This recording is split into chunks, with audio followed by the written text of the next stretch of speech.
guys, welcome back to another video. Today we'll be carrying on with the clubman restoration project.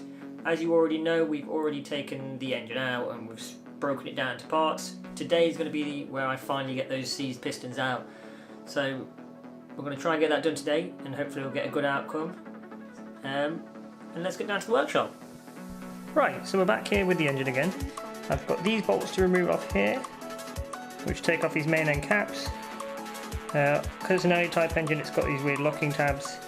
This main end here cap has two little bolts you'll find here and here. They'll need to be removed to get this end cap off. Once that's out, I'll remove the crank and see how bad cylinder 1 and 2 are seized in. I also want to get this fuel pump off and maybe the water pump, so the block's clear, then I'm ready to go. Might even slide the camshaft out, but I'll see. So I'm going to dive straight in.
Right, so I'm going to show you how to remove this distributor unit and then I'm going to explain some of the problems we're having. So, let me show you this first.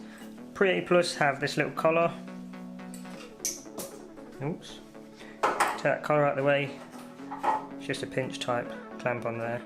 And underneath there's this one bolt here. Just take that out.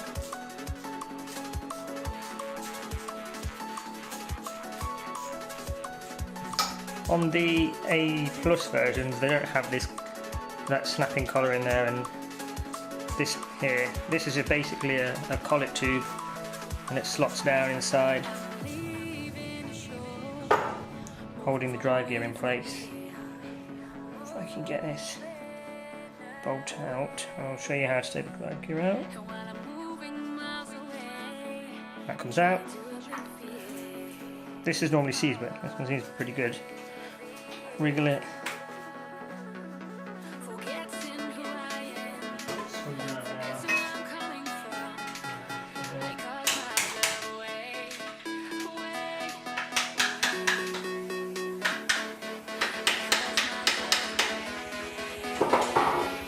Pop like that. Comes out. It's just a collet with an O-ring in there. And that slots in and seals up.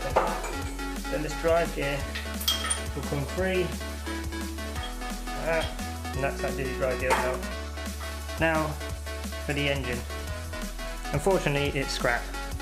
What I thought was just water damage alone, I think it had a water jacket crack and it overheated at some point from the last previous owner. You can see where it's focus.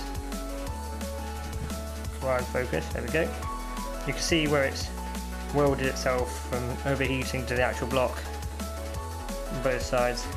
I like to dink it here. I could only get it out going downwards towards the gearbox, but you meant to move pistons upwards, so it hit the cast and dented the piston when I took it out. But the engine's scrap anyway. The damage to the boards is too severe, so it's going to have to be a new engine block. But until I can source one, I think I'll start working on the actual car itself and get that prepped red oxide where I can during the winter, and it welding patches here and there. Well, that's it for today. Shame about the engine, but we'll see in the future what I can pick up instead. But stay tuned and hopefully we'll start a bit of work on the actual shell and get some good videos going on that. Thanks for watching guys, catch you in the next video.